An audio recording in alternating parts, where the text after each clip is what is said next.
Hey guys, and welcome back to the Good Company podcast.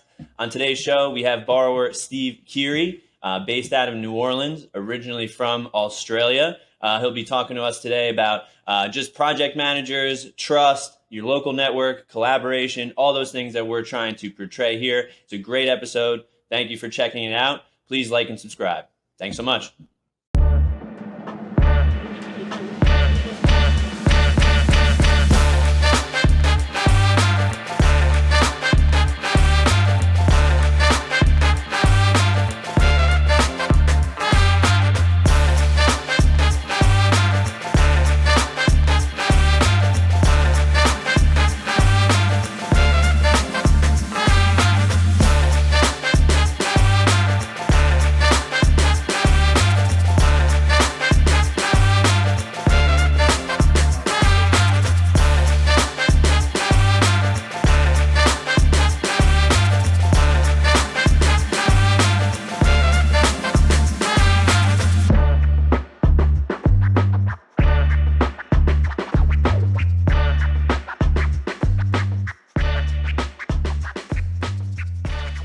Hey guys, and welcome back again to the Good Company podcast.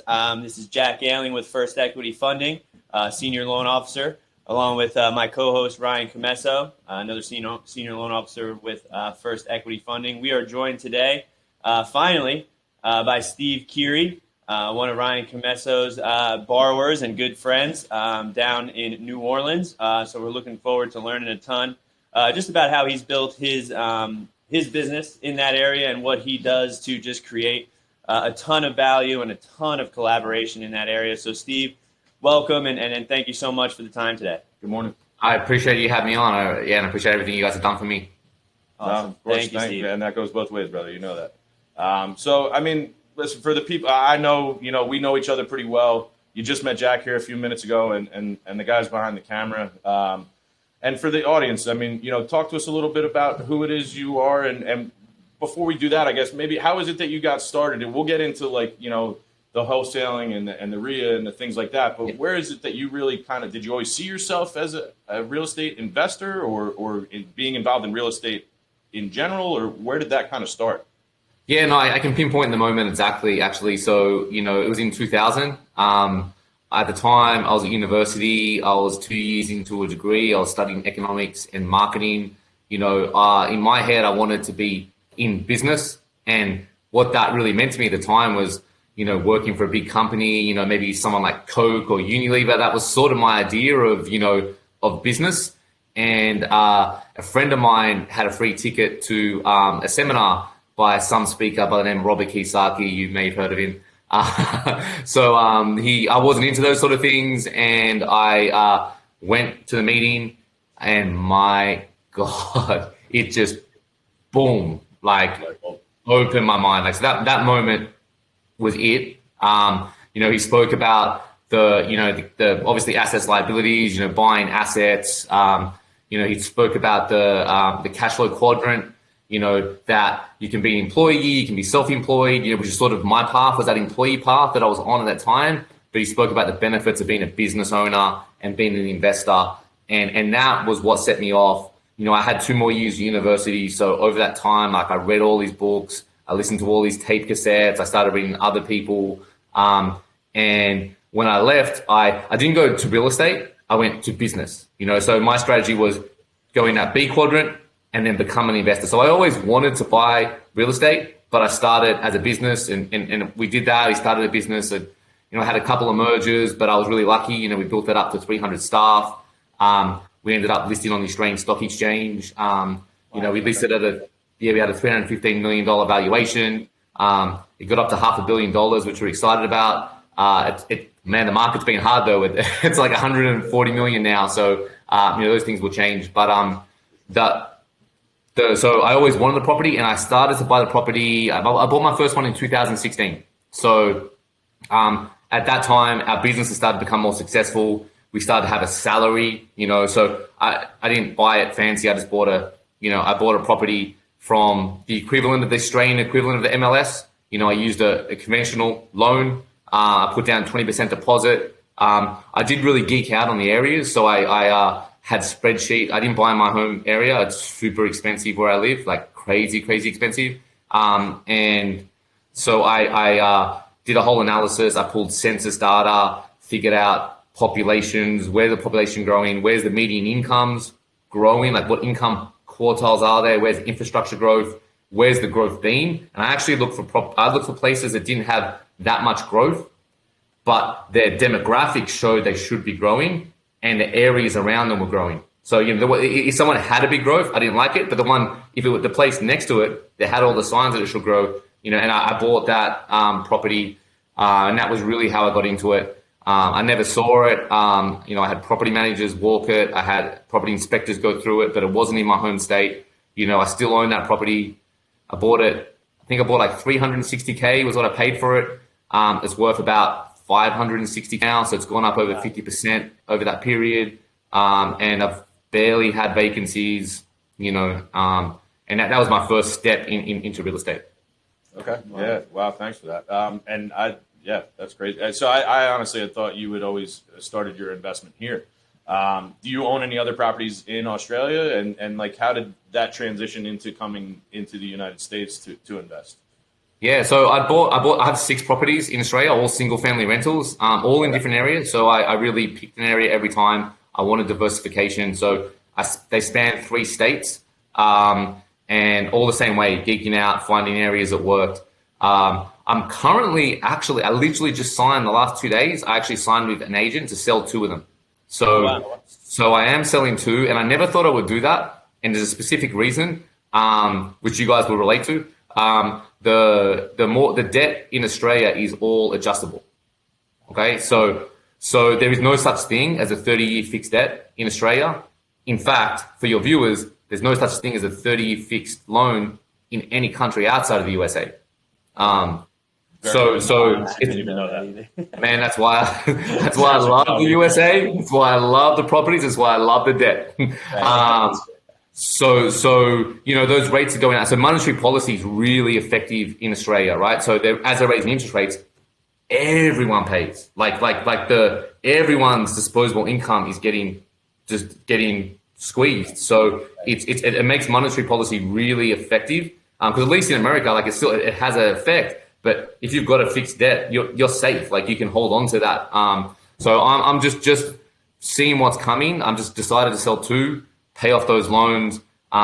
We also have a cool thing in Australia. It's called an offset account. So let's say I have a loan for $300K, there's a bank account associated with it. And if I put $300K cash in that bank account, it nets out. So you pay 0 interest. So that account offsets the interest. So I'm not paying down the loan. It's cash. I can pull it in and out. It's fully liquid, and I'm not paying down the debt. I'm not changing my tax structure, because obviously that payment is if you use, I won't get too detailed on Australian taxes, but that's my idea, is to pay that down, get rid of some of that variable debt, use some of that money to offset those other loans. So I'm managing that cash flow, through this period of rising rates, and then it's a reserve because I have a bunch of cash in those accounts that I can pull out for opportunities, etc. Right. So that's the Australian side. Then on the American side, the reason I came to America was actually for a vacation. So I had sold a bunch of shares in my business. I still have some shares in the business, but I'd sold a bunch, and I was ready to move on. We changed, like at the beginning, there was 5 partners, it was our business. We ran it. And as we grew, we got investment, News Corp came, they bought 30%, and the business started to evolve to a different level. And that wasn't really my level, we were ready. I looked after sales and marketing. We were ready for someone else to come in that ran, these public companies and take it to the next level. I'm more of a get things started, grow, move quickly and break things, and that's sort of how I like to grow. So it was time for me to move on. So again, influenced by Robert Kiyosaki, he wrote a book, Retire Young, Retire Rich. And in that book was when he first exited his business. His friend told him and convinced him to take a year off. So he took a year off, and so that was my goal: take a year off. I stayed in Australia for a little bit. Part of that year off was to come to the States, to New Orleans for 6 months. We've been in 28 states in America. We love the US, but New Orleans is our favorite city. I know you share some love for it too, Ryan.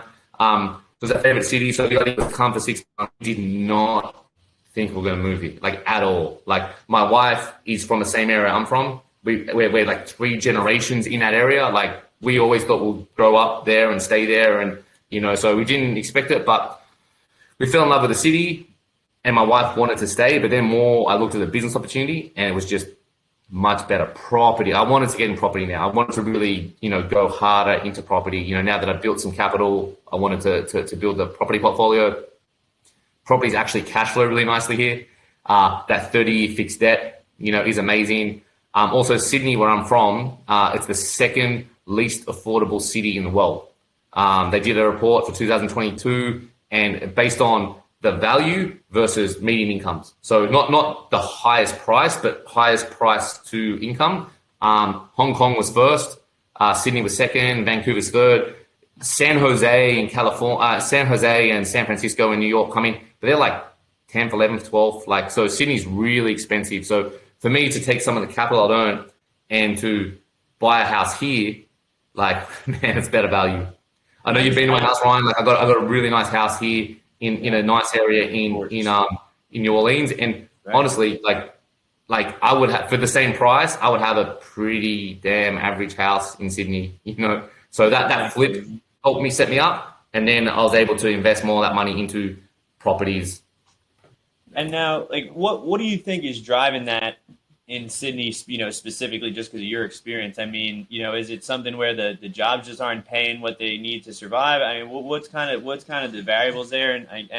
And then I just want to touch on something, that you had mentioned about not seeing the properties and having that trust and all that stuff. But, definitely on the Sydney stuff, it just seems like that's such a crazy imbalance. Obviously we're an hour from New York City, so we have friends and family that live in apartments and have these rents that are out of control, and you're hearing it go up and up every month. But specifically Sydney, on the other side of the world, what do you think is the biggest variables there? There's a couple of reasons. I mean, firstly, we are while Australia itself is a huge continent, we're almost as big as North America. A lot of our land is uninhabitable, and everyone lives in the same cities, right? So we have a population of I'm at around 25 million these days, but Sydney's close to 5 million. Victoria's close to that. So once you add up the first couple cities, everyone's there. So the land is limited. We have beautiful harbors and beaches and stuff as well. So Sydney has a lot of that. So there's some really nice luxury places, and we happen to live in a nicer area. Our parents weren't wealthy, but myself and my wife both, but they happened to live there, and the property value just went up and up and up. We saw most of our friends get pushed out of the market. It's just, you couldn't afford to live there. So some of it's just a limited supply of land. The other side is a lot of Australian investors are stupid. So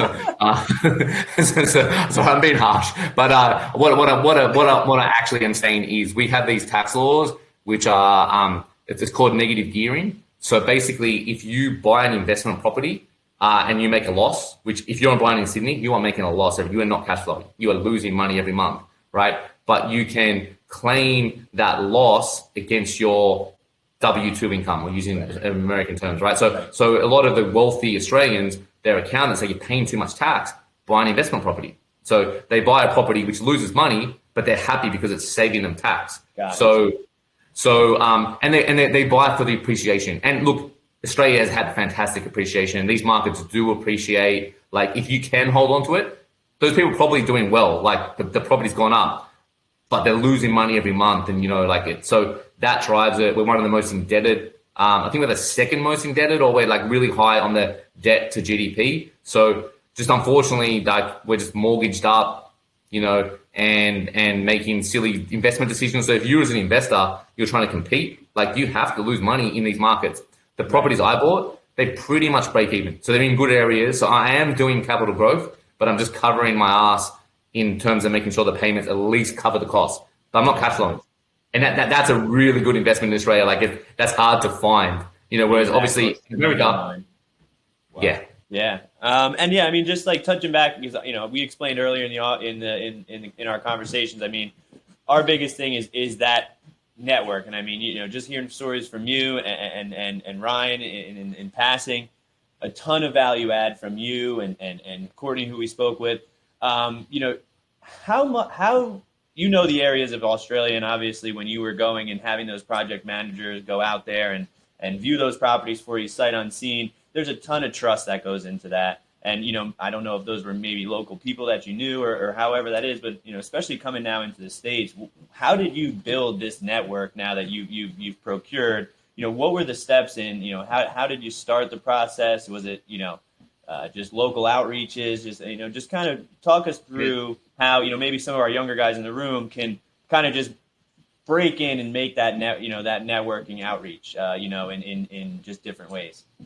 Yeah, it's a really good question because it was my biggest challenge coming here because I as I said, like my wife's, we knew zero people, zero when we came here. So that was a real challenge. And I think I was used to, it pushed me out of my comfort zone because I was probably, I'm actually pretty introverted. Like while I'm friendly and I'm like really happy, like I don't get power. Like I don't really want to go and get out there, to be honest with you.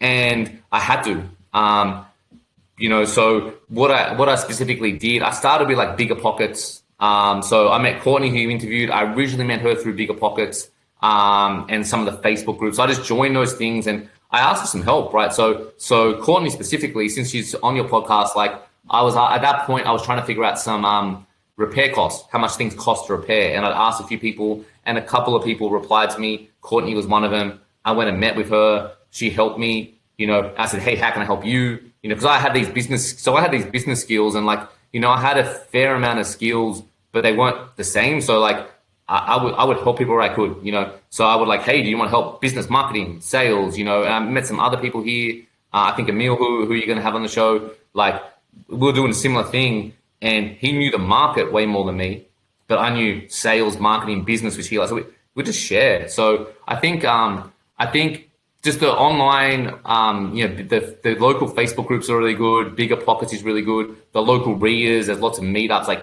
Go and get in the meetups. And if there's not one, start one. Just meet people. But when you're doing that for the people, younger people watching, I think don't be transactional. Just help. And I think that's really the key. And all the people in my circle, none of us are transactional. We're just it's not hey, what can I get from this? I'm just going to help you. I'm going to help you. I'm going to give you ideas. Right. And it pays you back. Just the universe pays you back. Might not be that person. I'm just of the belief that if you're just adding value, helping people, things start to come up and they'll come back and you'll do some deals together probably. But if you're trying to be hey, just transactional, what can you do for me? I just don't think that attitude works as much. I really like The Go Giver as a book.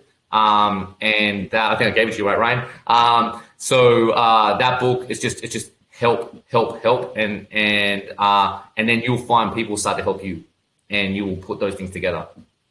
It's you echoed Courtney, pretty much exactly in that, you started with the Bigger Pockets and as far as meeting people and getting things off the ground floor. But it really goes to you and your entrepreneurial spirit and that drive of putting yourself out of that comfort zone. And that's been the common theme with a lot of our guests here is, taking that and just running with it and knowing that, there are going to be some pitfalls, but the ultimate goal at the end of the line, which is always going to evolve, is really what's the main focus. And, that's been a big part of, I'm sure helping you grow. And I can certainly testify to the fact that you are, a go-giver in every way. I mean, that's, it's not a transactional relationship in any way, shape, or form. And that also speaks to, what we spoke about with Courtney recently was how collaborative I found that market and that, the two specific RIAs that we have down there, obviously the North Shore RIA with Courtney, but your RIA with Emil on the West Bank there. So talk to me about that, if you don't mind, or talk to us, I should say, how did that come about? I mean, obviously it was a natural progression, I'm assuming, because Courtney did actually mention the same thing. If you don't have something or can't find something that you're comfortable with or suits what you're really looking for, go out and create it for yourself. And I mean, obviously you're another example of that. So if you don't mind, talk to us a little bit about how that came about with Emil. Yeah, so I mean, I love the meetups. Definitely attended Courtney's on the North Shore, and I still do. Hers is awesome, but it's far away from us. And Emil was someone that we're just working together. We had separate businesses, similar businesses, and we're helping each other. He he started the RIA. He wanted just to get a meetup on the West Bank. He saw there was just a need to get people together, and he did a couple.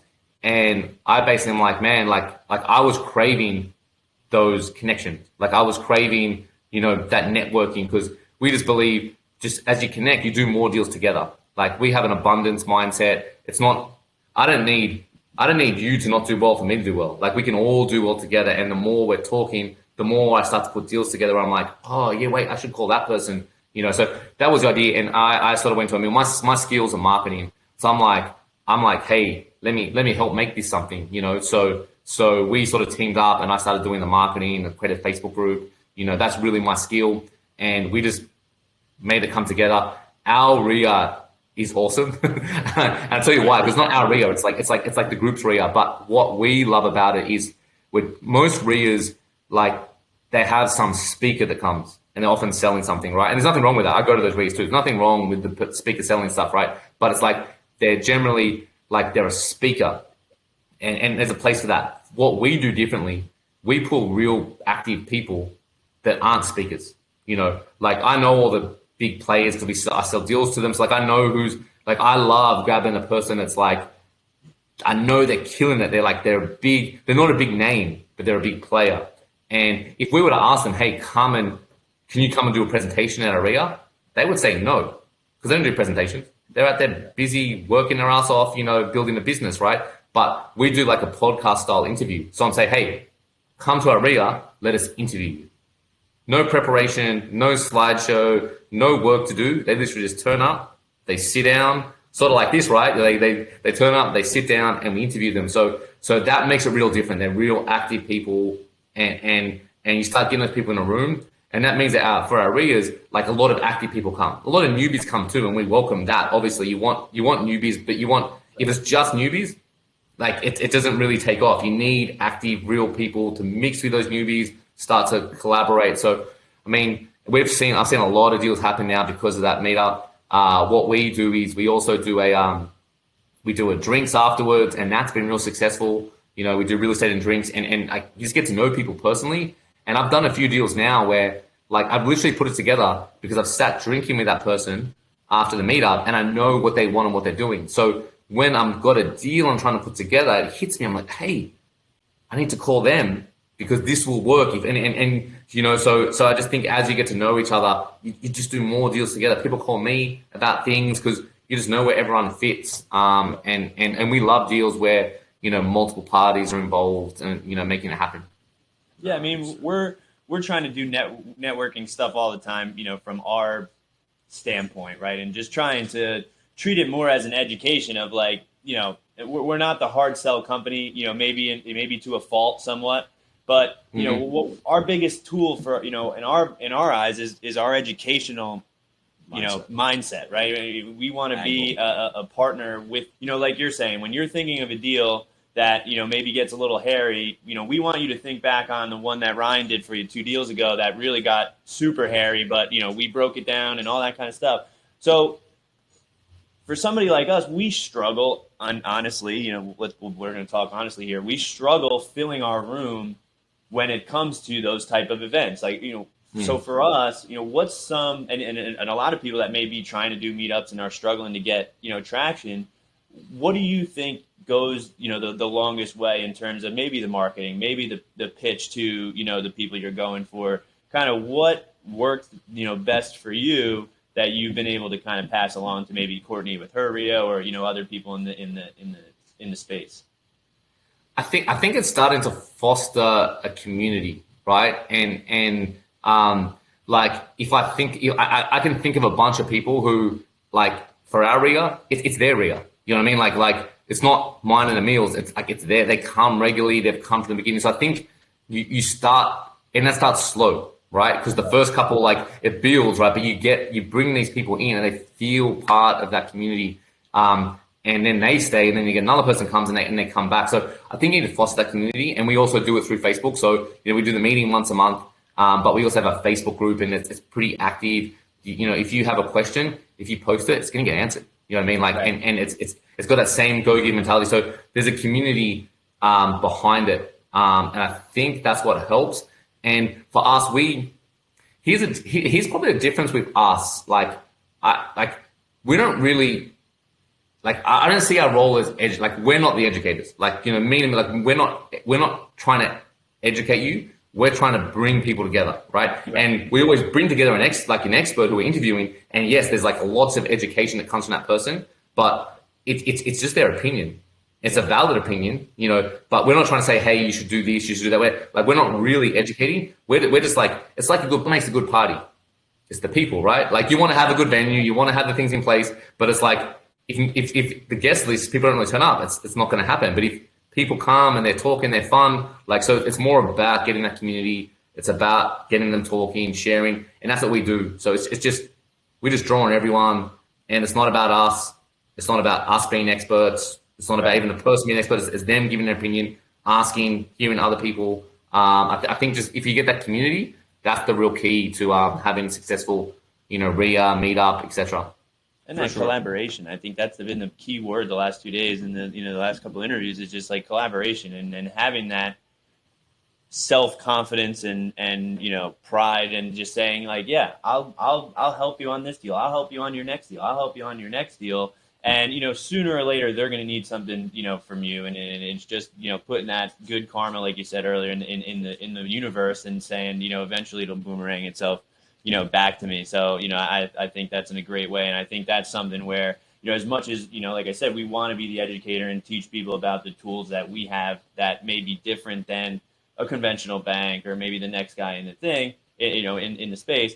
I think sometimes we get lost as we want to educate you, where maybe we should bring it more collaborative, like we're trying to do with the podcast and, put the borrower on the showcase and instead of, and let us take the back seat and then, learn through that. That's exactly what we do, by the way. So that is the formula, right? So if you think about it, by the way, I like your boomerang reference. That was good. That was totally accidental. It was coming out of my mouth and I'm like, this is horrible.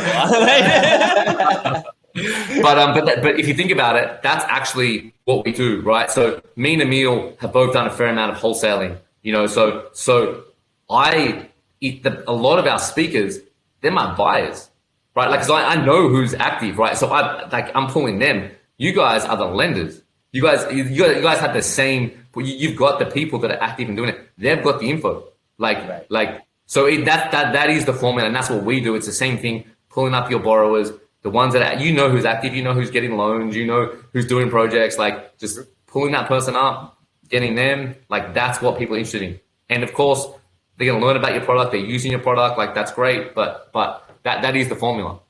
Yeah, and it's more about said it ad nauseum at this point, about that collaboration. And to your point earlier, I certainly didn't mean to offend anybody else because there are a ton of other big players and a number of big people that are involved, especially, like a Bob Norton and, Elridge and Anitra. There's a ton of lovely people that I've been blessed to meet and at this point meet in person, if not once, multiple times by direct extension of yourself. So, trust me, that's not lost on us. And it's certainly something that, again, just proves that go-giver mentality.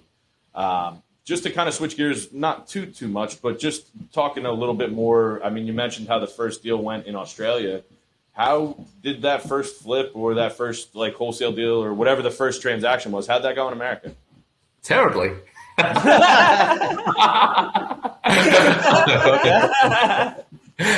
we just going to leave it at that, or are we going to... I'll explain.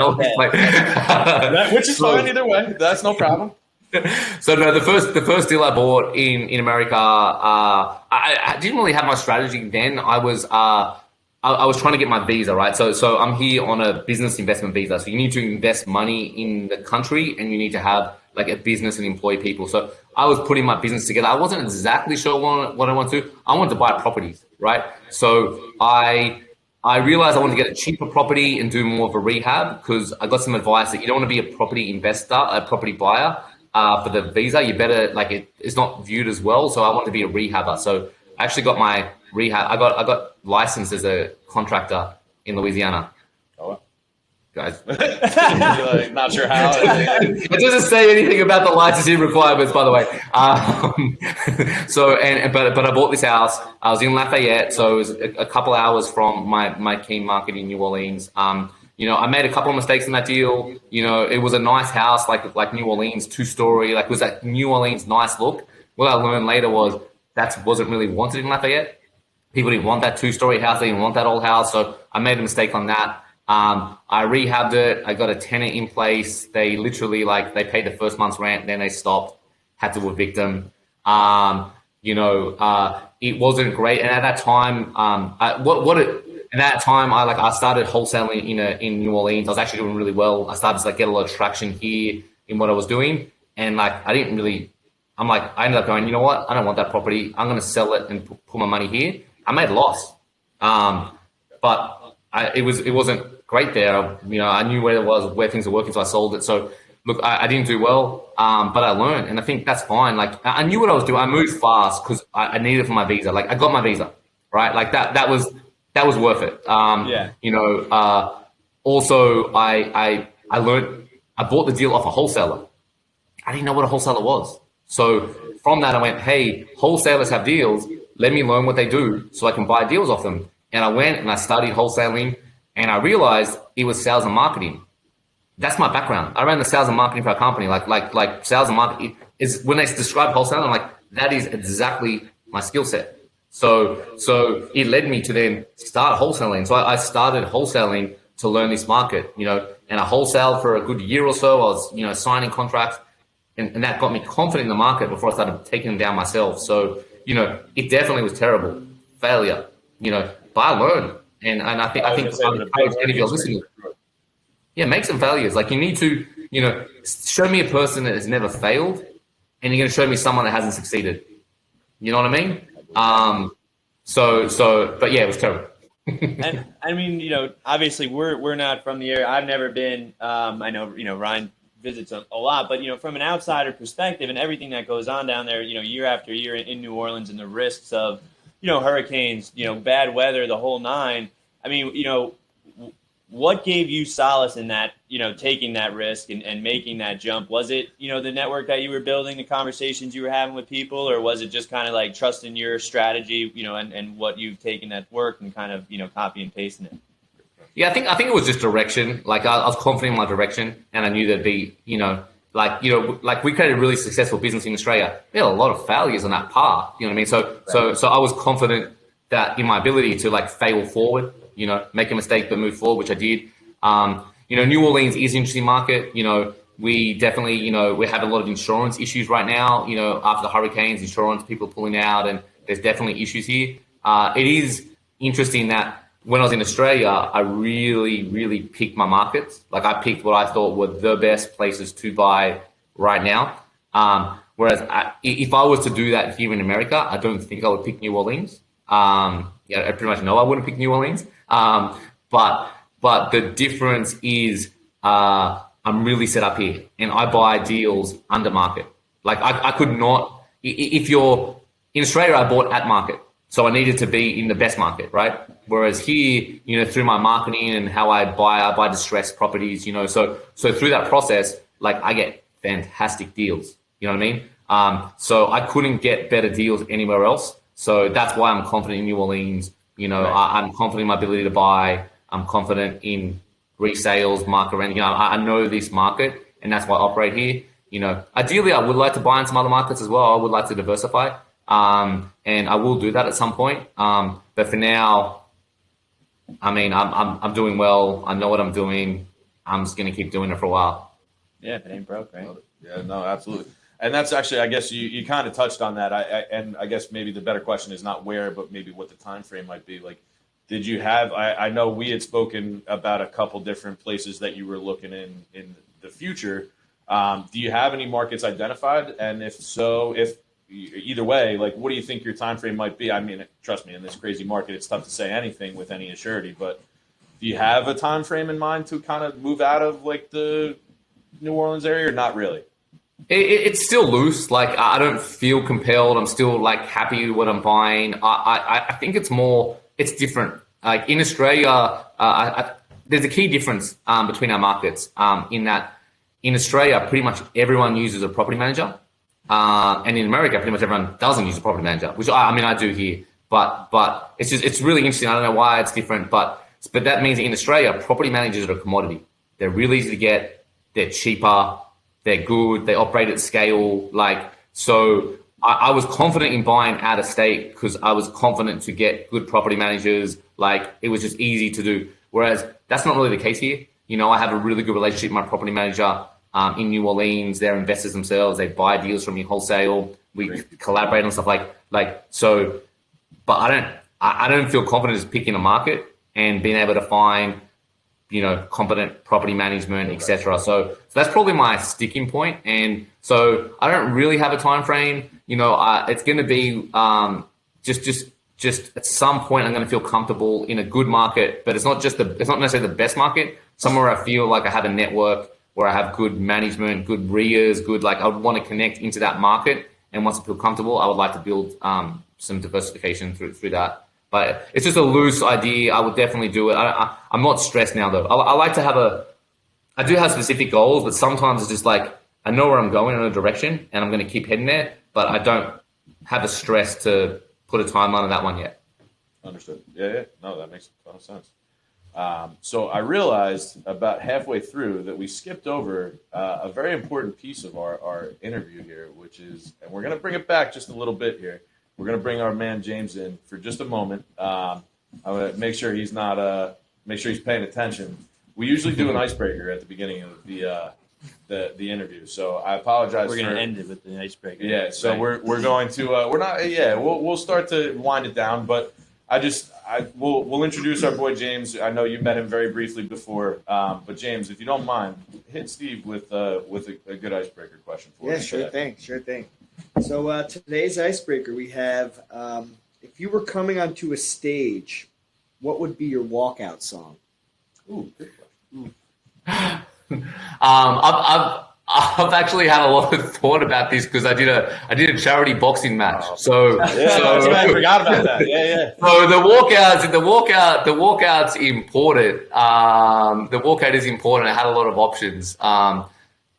It's funny they mixed up my song though. So I probably usually I picked a Drake song with Skepta. I forget the name of the song. It's not a huge song, but I like the energy of it. Okay. But they mixed it up and they played this Kendrick Lamar song with a similar beat. So you know what? Maybe that's, I won the fight, so maybe that's my song now. All right. Love it. Okay. Good one. Mine's Hell's Bells. Really? I mean, I've been a Giants season ticket holder for 30 years. I mean, first kick of Giants season, you're at home in the stadium and you're hearing those bells go off right before kickoff. I mean, there is nothing better than that. It revs me up every single time. And then they lose by 100. That's all part of it. I wish the Jets, I don't even know what the Jets walkout song is. That's how bad of a Jet fan I am.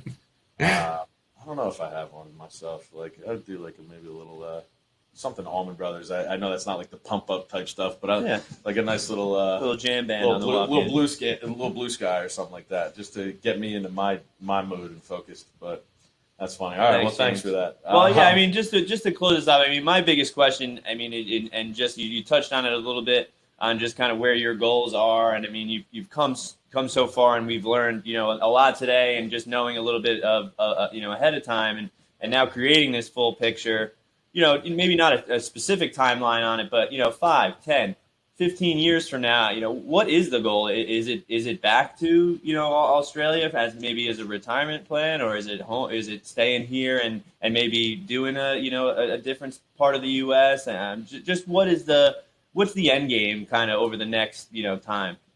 I mean, our roots are here in New Orleans now, so our intention is to stay here. We love it here, so we're really putting down roots. I'll always visit Australia and have a connection there. But that's sort of the plan.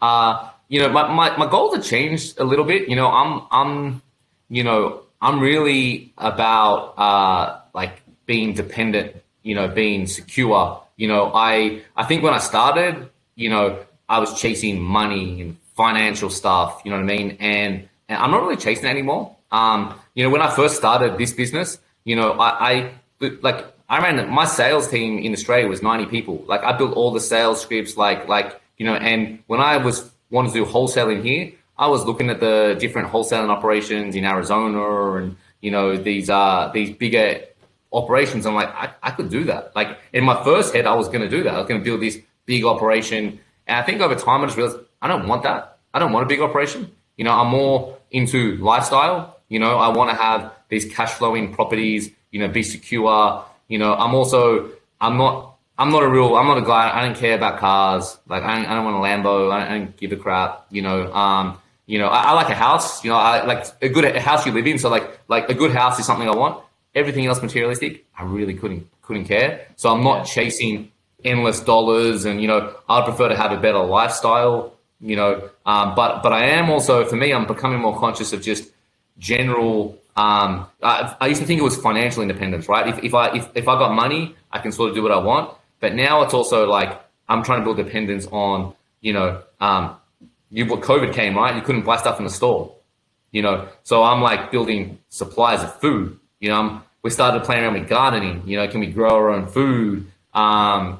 This sort of stuff. So there's financial capital, but there's other capital. So for me, look, I'm I love my family. I'm enjoying what I'm doing. I'm not trying to create any massive empire of work, but I am trying to create a portfolio of properties, and I'm trying to create a lifestyle. I just want to be secure. When COVID hit, I was cool. COVID, I was fine. Like things slowed down, but like I had some security, you know what I mean?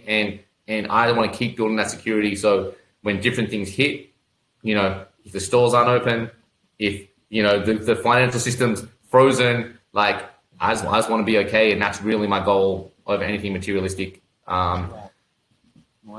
Yeah. I mean, so just to, I guess, finish that off, like, I know it says Aussie Steve as your name there, but you're quite American in a lot of ways. And I mean that in a very good way, like in not only how you've adopted and brought your family here, but like also, like you said, I just think it is a bit of a mindset to certain people. And I think you've truly embraced that. Like, and I think you're the epitome of somebody who, you said it yourself, you knew no one here, truly no one. And there is, something to be said for growing a mini empire that you do have, and you're not the only one, but you are a shining example of it.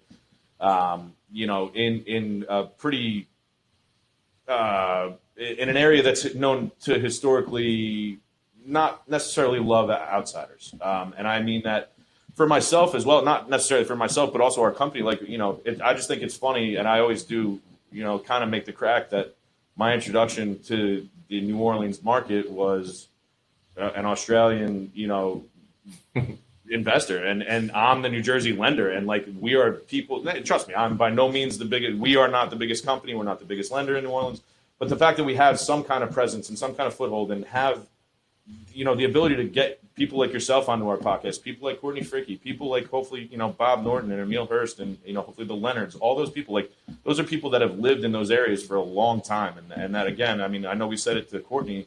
And we'll say it again to you. It's just not lost on us that type of recognition in what we do, and the synergy there in terms of philosophically how we like to live our lives. So trust me, that, like I said, and the one thing that I actually did mention on the first episode when I was interviewed was you had just posted about getting a gun. So I was like, listen, I'm very much in that, and it's not about being it's not about like starting anarchy or anything like that. It's all about, like you said, your own security. Yeah, just being dependent. You don't rely on the police have to come if there's an issue because they're slow. So that's just dependence. My Australian friends didn't appreciate that as much. I understand.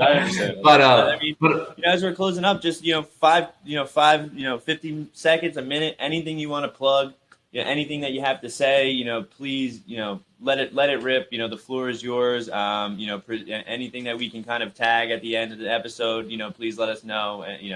The floor is yours. Look, firstly, I just wanted to say to your viewers, like, I just want to reiterate the 30-year fixed debt is awesome. I love you guys because you give it to me. But like, you should love 30-year fixed debt if the asset pays for it. It's a really good asset. So I love that, and I appreciate that from you guys. If you all want to connect with our meetup, we have the West Bank Real Estate Investors. If you search that on Facebook, you find our group. It's a really, really good group. We meet on the second Thursday of each month, so you can check that out. We have a really awesome YouTube channel. We record the interviews, and it's real high quality production. So that's West Bank Real Estate Investors. Again, search out on YouTube. My website's homebuylouisiana.com. You can check it out. It's consumer facing. You know, my brand is seller oriented. You know, so we want sellers to see that we're a good option to buy their home. But you can check that out. I think you'll find some marketing lessons in that website. And again, I want to thank you guys for your time. I'm enjoying being on the show. I've enjoyed working with you guys on a bunch of refis. So thank you. Thank you, buddy. Awesome. Again, I can't thank you enough for taking the time. And we'll be sure to hopefully have you on again. And I'll be seeing you. I'll be down, like I mentioned to Courtney a couple days ago. We'll be seeing you in September. I'll be there the weekend after Labor Day. So looking forward to that as well. Me too. All right. All right. Be well. Have a good day. Thanks Steve. again.